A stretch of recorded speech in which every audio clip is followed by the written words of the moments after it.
following is a Comfortably Zoned Radio Network production. Good morning, good afternoon, or good evening, whatever time it may be and wherever you may be.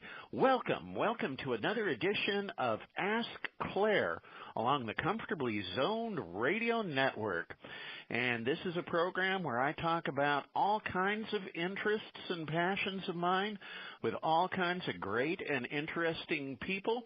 And I am very happy to welcome to the program today Jon Leonoudakis. Jon, good morning and welcome. Good morning, Claire. It's good to be with you and your audience. Yeah, you are a longtime baseball fan and baseball friend on Facebook, and, I'm trying to think about how to capture what you're all about. I think your intro on your Faceball page says it well, perhaps. Baseball zealot, guitarist, big fan of music, all styles, popular culture, Americana, and storytelling. And you are a storyteller in multiple media. So let's talk about, some of your great baseball projects. But maybe first off, since the focus is baseball, where did your passion for the game come from in the first place? How has it evolved? Well, it got started by growing up in San Francisco in the 60s. I was born in 1958, and, of course, we had a wonderful team, Willie Mays and Juan Marichal and Willie McCovey. But really, my older brothers, Tim and Steve, fostered an interest in baseball from the get-go. They taught me about the thrill of those cardboard passports to baseball cards. And I was immediately intoxicated by the vibrant colors and the heroic photographs that would appear on these little 3.5 by 2.5 inch slabs. And I was kind of a little bit of a loner as a kid, so I really got a lot of great interaction with things like baseball cards and comic books and television and the movies, all of those things. And every baseball card to me there was always a story about a player, whether they had a really interesting name, whether they came from Poland or Puerto Rico, or little facts on the back of the card. And all of those things sort of combined to foster an interest in storytelling. But that's where my interest in baseball began. And I think around the age of 12 or 13, I began working at Candlestick Park. And I worked there from 1970 to 75. And that just brought me closer to the team and to baseball. I just love the game. I always have as a kid. That's great now, and so often the story is siblings, fathers, grandfathers, uncles, that the game really is, and sometimes mothers too, but the game is passed down from generation to generation, and I think, really can create a special bond and lifetime memories.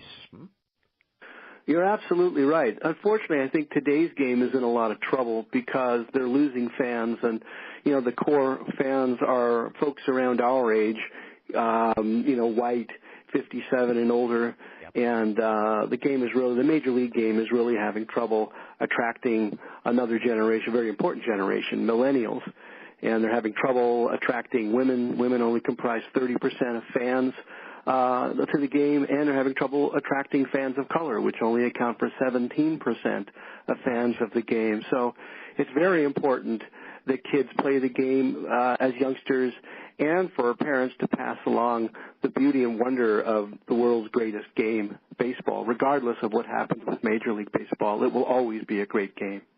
Amen. And, I think you're just maybe a year or so older than I am, and even though I grew up in Portland, Oregon, we may talk today or perhaps another time about the Seattle Pilots, who were the Northwest's team for one season. You blink and miss them, but basically I grew up following those wonderful Giants teams because it was my closest major league team, and what a lineup, what an amazing lineup they had in those years, and that's where lifetime memories are forged.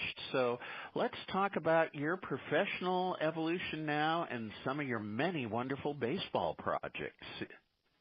Well, sure. As I mentioned, I was interested in storytelling from a young age, and I ended up going to film school here in Los Angeles at Loyola Marymount University and got my degree and began working in the industry about a year or so before I got out.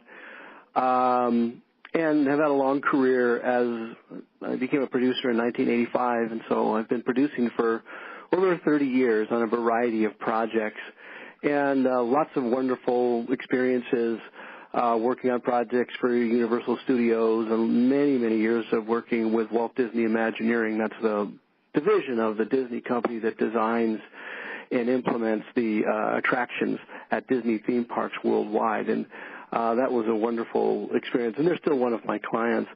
And I still do theme park design work.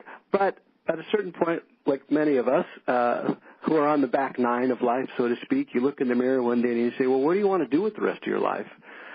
And I said, I would love to tell stories about baseball that are popular or maybe found interesting by baseball fans, because stories are really kind of the glue of the game that hold it together, and stories get passed down from generation to generation. And I had just seen a lot of stories, a lot of the same stories being recycled over and over again by the same sort of core baseball players through history, the Ted Williams, Hank Aaron, and Willie Mays, and Sandy Koufax. And, I mean, all of that is wonderful. But what about everybody else, the Mudcat Grants?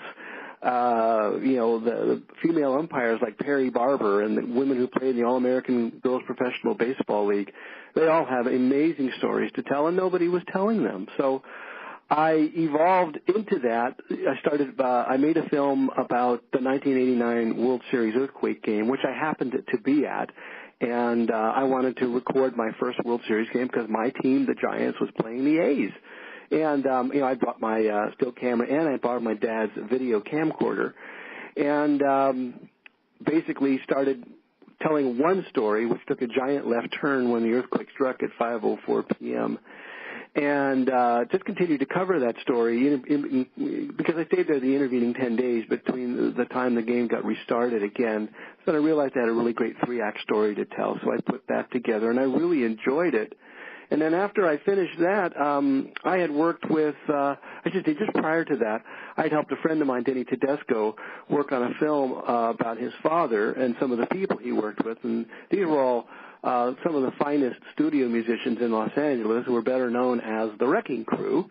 And he made a film about them called The Wrecking Crew, which has gone on to become an internationally popular music documentary, which folks can watch now, I believe, on Hulu. And it just got me back to my filmmaking roots and said, I really miss that. So I got back into it in a big way, and I made a film about the terrific sports writer Arnold Hainault called Hainault: A Century in the Bleachers, which did very, very well. And folks can watch that on Amazon Prime right now. And can we pause a minute and talk about that film? Because that's, I think, the first project where I really connected with you. And if people know that name, probably they might connect him with his wonderful book, A Day in the Bleachers, about a game in the 1954 World Series, just as you went to a game in a later World Series that proved to have historic significance. Arnold, just one afternoon, told his wife, I think I'll go see the World Series today. 1954, New York Giants, Cleveland Indians, and it happened to be the game where Willie Mays made what baseball fans still refer to as the catch. Wouldn't you agree? All you have to say is the catch, and instantly we get that wonderful image in our minds of Willie Mays running down the Vic Wertz line drive, catching it in the depths of that cavernous center field at the Polo Grounds, turning and making that amazing throw back to the infield to nail Vic Wertz. And the fact that Arnold is still with us at what age? He's close to 100 now, isn't he? Well, he's 96. 96, yeah. And 97, March the 1st, 2019. Wow, and still, hale and hearty, but just an amazing man, an amazing lifetime in writing about sports. And, I just loved the film, getting to know more about Arnold. And and through his own eyes and the eyes of others. Well, I really, interestingly enough, when I was, I think, 8 years old, the second baseball book I ever read was a biography about Willie Mays, because Willie was my hometown hero. And I distinctly remembered a man named Arnold Hainault wrote the book. And, there were two sports magazines going around in the 60s back then. The popular ones anyway was Sports Illustrated or Sport Magazine. And our family, was a Sports Illustrated house, so to speak. But I always saw Sport Magazine on the newsstand, and I always thumbed through it, and I always saw, this guy Hainault's name sure shows up here a lot. And I kind of forgot about it for a while, and then I saw him appear at a Baseball Reliquary event about the rivalry between the Dodgers and the Giants. And they had Ross Porter, a former Dodger broadcaster, representing the Dodgers that night, and they had Arnold representing the Giants. And he was such a wonderful speaker and storyteller, and I finally bought my copy of A Day in the Bleachers. I'd never read it before.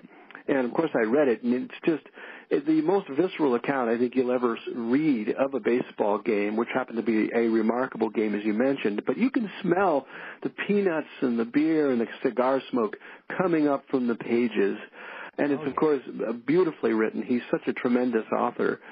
And then, it struck me somewhere down the line, I did a little research on him. I said, this guy, he's not only been a sports writer, but he wrote these noir novels. He worked with Jim Thompson, one of the great noir writers in the history of literature. He met John F. Kennedy and interviewed John Wayne because he wrote for TV Guide.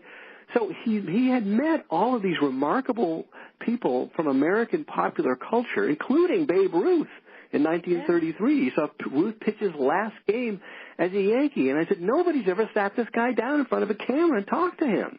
I said, he's incredible. He was, I think, 92 at the time. Yeah. And, so I called him up. And, he reluctantly agreed. He didn't think anybody would care or be interested. And, it took a couple of years to make. Well, it was, they say life is a journey. That was a remarkable journey, getting to know him and his wife, Bonnie. And I learned so much from him about writing and storytelling. My writing improved as a result of working with him. Of course, I continued to read a bunch of his stuff. His fiction writing is marvelous. There's a book called, I think it's called The Big Out, and it's a noir baseball novel written around 1950 or 51. An outstanding piece of writing. And so he was just a remarkable individual. And, of course, he's a warrior for social justice, railing against racism and attacks on the environment. And he literally made things change with respect to barbers that refused to cut African-American men hair in the 1950s in Orange County, which has long been a bastion of Republican conservative values. As well as taking on, some people who wanted to put some major developments in beautiful forest land, and he wrote about that, as well as, I think, a dam that, LBJ wanted to put in, I think, somewhere in Texas, and he railed about that. And both of those things caught the attention, one of them by the Supreme Court, which quoted his article in a decision that kept the environment intact in one particular case, which was called Mineral King here in California. So this guy, what a great story. And that's what we do as filmmakers. And one of the things I learned working at the Walt Disney Company is whatever you've got to sell, if it's a book or a story, make sure it's something that really hasn't been told before. And, of course, Arnold's story had kind of flown under the radar of popular culture. So I said, this is a really great story. And when I called him up, I said, I don't even know what I'm going to do. I just know it's important to interview you. And I did one interview. He sat for 3 hours, and I was mesmerized. And by the end of it, I said, haven't even, broken the surface with this guy. Mm-hmm. So then I came back and interviewed him a second time a few months later, and after that I said, well, this is a film, because this is such a remarkable story. And people all over the world have seen it now because it's on Amazon Prime. and been in lots of film festivals and so forth. And it was just such a joy to work with him. And he's a great, and we're friends, you know. I'll call him and talk with him every few months and catch up. And and of course, we always talk baseball, especially around the World Series or whether we're commiserating with our Giants. Yes. So his fandom for the Giants followed him to the West Coast. Of course, he's a West Coast resident now still, right? California? That's right. He moved here in '55 from Manhattan, and he said he retained his hatred for the Dodgers moving east to west. And he said, I heard him say this, he said, I would rather a Dodger loss than a Giant victory. That's how deep my hatred for the Dodgers runs. Wow. What a passion. Well, you know, I bet we could talk for an hour just about Arnold Hainault, but I want to give you a chance to talk about some of your other wonderful works, so let's move on. Sure. After I finished the Hainault film, which, you know, like I said, took 2 years, and I made it when I shot it and edited it whenever I wasn't working on what we call the paying job. And a friend of mine, Kelly Holtzclaw, that I went to college with, said, you know, all these stories you tell me about baseball, he says, I don't even like baseball. But the stories you tell, I really enjoy. And the stories I like to tell I really like to focus on the human side of the game, because that way baseball really becomes just a backdrop. And to tell these stories, I say we're looking at the existential side of the game. And it's a very deep vein that is yet really to be mined properly. And he said to me, have you ever thought about starting a streaming channel, a TV channel, and just doing your own TV series about these baseball stories? I said, no, but it's a hell of an idea. And that gave rise to a show that I now have that's a streaming show called The Sweet Spot, a treasury of baseball stories. And your listeners can find it on Vimeo On Demand or Amazon Prime. Amazon Prime members watch for free. The Vimeo channel has, a lot more content. We've got about 7 hours of stuff on there. But it allowed me to explore a variety of stories, some as short as 4.5 minutes, some as long as 45 minutes. So it really runs the gamut. And, you know, we've interviewed people like Jim Mudcat Grant, who is an American treasure, the first African-American to win 20 games in the American League in 1965. He's a World Series champion. You know, had a long career, but as an American, grew up in the Jim Crow South and talked about facing racism in the minor leagues and the major leagues. And, you know, talking to people like Justine Siegel, the first woman to be hired as a coach by a Major League Baseball team, and someone who's a leading advocate for women in baseball. And one of the things we wanted to explore with this series was not only just war stories from former players and coaches and so forth, but also to explore social issues like racism in baseball and gender discrimination in baseball. And those are very important themes to me, and I think that baseball has always been seen as this great mirror of American society. I mean, it goes back to, the 1830s, and it has just always been that great reflection of the game, good or bad. And so I think there's something very powerful about baseball beyond the game itself and the roots, the deep, dark, tangled roots it has with American history and American culture, and how that's affected people in our country, whether you're a woman or a person of color or someone who just loves the game. Everyone's experience is different, but the fact remains that baseball is, as Babe Ruth calls it, the greatest game. So that's what the Sweet Spot is about, and we've got 3 seasons of content, and it's been very, very well received. There isn't a show like it anywhere, and we always, when I created the project, I wanted it to be a multimedia project, so that we would have things like we have our own line of baseball cards, T-shirts, but we also wanted to get into books, and we wrote our first book published earlier this year called Baseball Pioneers, True Stories of Guts and Glory as Told by Pioneering Men and Women of the Game. And, of course, what makes that book distinguished is that 4 of the 6 pioneers are women. And the foreword was written, of course, by Arnold Hainault. So the sweet spot is my current project, and it's the kind of thing that will just be something I can always go back to as I continue to grow older and generate new and more stories to the sort of canon of the sweet spot project. Yeah, I love it. And as you mentioned, 4 minutes to 45 minutes? That's, I think, just one of the many things about kind of the age of new media that we're living in, that you're not constrained by somebody else's, 22-minute time slot, that you have, that you can let a story, I guess, would you say, kind of evolve naturally to whatever depth or complexity it speaks to it? Absolutely, Claire. And also, I realize we live in a culture of instant gratification, and everybody's life seems to be on hyperspeed. So, you can look at the various stories that are available, and, this is only 4 minutes. Well, I've got 4 minutes, or, I've got a little bit more time. I'd like to sit and digest, a 15-minute piece or a 30-minute piece, or a 40-minute piece. So, and I've always looked at baseball as a great buffet table, right? You take what you like and you leave the rest. And I think the sweet spot is a little bit of a reflection of that. I wanted it to be kind of a media buffet table. Just take what you want. If you're a little bit hungry, you take a short one. If you're really hungry, sit down and watch some longer ones. I love it.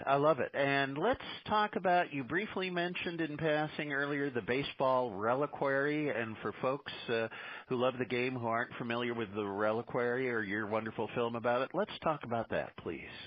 Sure. And I neglected to mention that not exactly Cooperstown was really my first baseball documentary. It's a lot like being a proud parent of your first child. I'm very proud of that film. And it was an honor to be allowed to tell the story of the Baseball Reliquary, working very closely with the executive director, Terry Cannon, on that film for a couple of years. But for folks who don't know, the Baseball Reliquary is sort of a left coast complement to the Baseball Hall of Fame in Cooperstown. The Baseball Reliquary is really about stories. And honoring and celebrating the men and women of baseball who've impacted the landscape of the game, whereas the Hall of Fame is about sort of championships and statistical achievements and so forth. And the Reliquary really must mind, a large swath of stories that really weren't being told or players allowed to be honored, like Dick Allen. They would flow. The thing that's amazing about the Reliquary is they have their own sort of Hall of Fame ceremony every year called the Shrine of the Eternals, and they've inducted people like Doc Ellis and Curt Flood and Jim Bouton and Marvin Miller, Dr. Frank Jobe, Tommy John was inducted last year, the San Diego Chicken. And so, those are the individuals of the game that strike a chord with me, and I was about ready to leave the game in the early 2000s because I was just tired of the cheating and the corporatization of the game. It just didn't look anything like the game I grew up loving and was interested in. And I went to my first Baseball Reliquary Shrine of the Eternals event, and I was completely transformed. And I found another way to enjoy and appreciate the game. And as I was looking for a subject to make a film, my brother Steve said to me, "You're always telling me about this Baseball Reliquary. It sounds so interesting."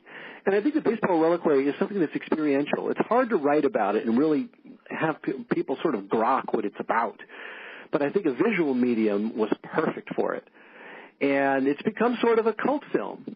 As a matter of fact, your listeners can download a free copy of it by going to the Sweet Spot's website, thesweetspot.tv, and they'll see there's a little box that says, click here to get your free movie, and they can either watch or download their very own copy of Not Exactly Cooperstown. And Jim Bouton is in it, Bill Spaceman Lee, Arnold Hainault is in it, Ron Rappaport, a couple of great writers, Ron Rappaport and John Schulian. It's a marvelous piece, and I'm very proud of it. And as well you should be. And I loved when I ordered my DVD copy that it came with a nice bonus selection of baseball cards from your personal collection, which, I just got a big kick out of that, and they're in a treasured spot on my shelf of souvenirs. Well, that's great. Baseball cards, I always carry a few of those old 1964 Topps coins that came in the packs. And if I go to baseball events, I'll have a few of my doubles with me. And if I meet someone I like and we're really getting on in a baseball sense, I'll give them a coin or two. And I just think it's fun. It's just a way of sort of spreading the gospel. Amen. I think of what's in the great novel Shoeless Joe and Eddie Sissons. The answer is baseball. And so many questions in life, the answer is baseball. Well, you mentioned Jim Bouton. Why don't we talk about one of my favorite Facebook pages, which you administer, and I assume were you the creator of it as well? Oh, yeah. Four Freaks? Yes. And it is a wonderful page celebrating Ball 4 and Jim Bouton. And, I hesitate to bring it up a little bit because, unlike some Facebook pages, which are come one, come all, it's you maintain it as kind of an exclusive group. You make sure that folks who come on board, I would say, not only know the book and know the whole Ball 4 story, but, really have a passion for it as well. Have I characterized that correctly? You have. And Ball 4, it meant the world to me when it first came out. Of course, it basically represented all of my baseball cards, not all of them, but some of them sort of leapt to life when I got to learn more about who some of these players were and what they were like. And Jim Bouton became a hero of mine. I just love that book. I've read every version of it, and then I got a chance to meet him when he came out. I actually pitched the idea to Terry Cannon. I said, well, why not have a 40th anniversary, or it was one of the anniversaries for the publication of Ball 4, and they flew Jim Bouton out, and Greg Goosen was living in town back then, and he came, and Tommy Davis came. He still lives in Los Angeles and was a former pilot.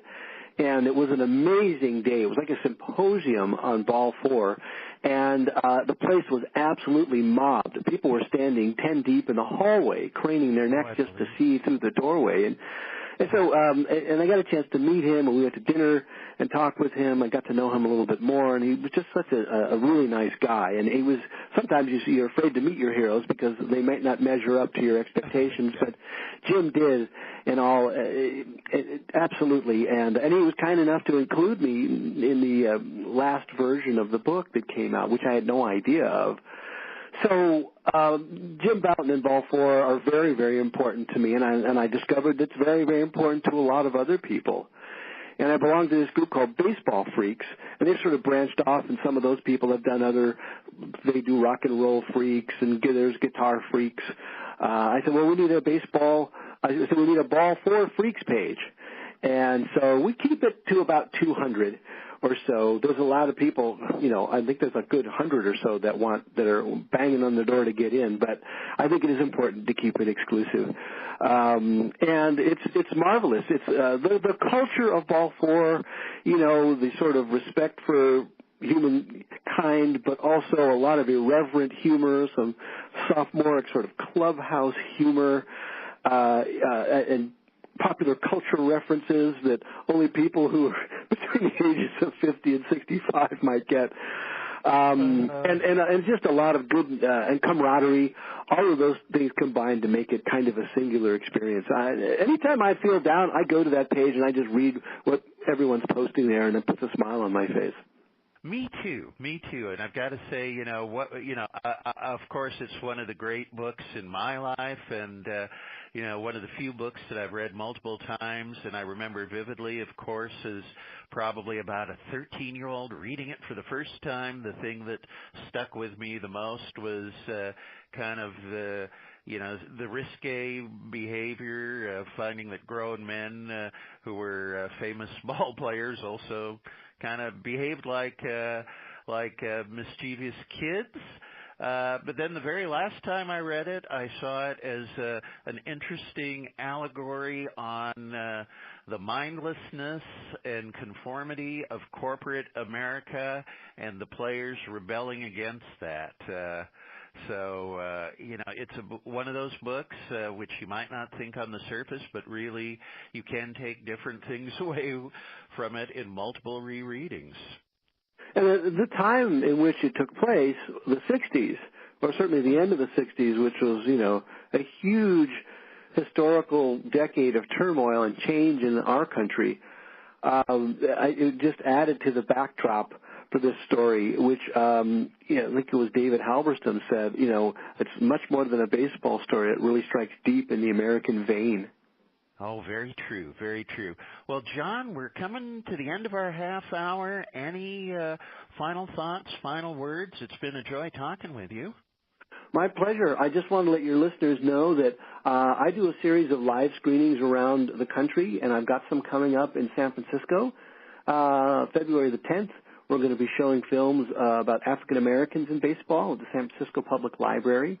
We're also coming back there in March the 10th for Women's History Month with Perry Barber, professional female umpire for almost 40 years. And then March the 21st in Whittier, that's in Whittier, California, old Richard Nixon Country there at the Whitwood Branch. And then October 19th in San Francisco at the main library for a presentation of my film about the 1989 World Series film. And one last thing, if any of your listeners out there, I'm looking for an agent to help me sell my next documentary series to Amazon or Hulu. We're going to take a deeper dive on American women in baseball, as well as women who play baseball in Canada, Japan, and Australia. All right. You never know who might be listening, and we can make the connection. That would be great. Jon Leonoudakis, thank you for a wonderful program. Thanks, everybody, for listening, and happy trails.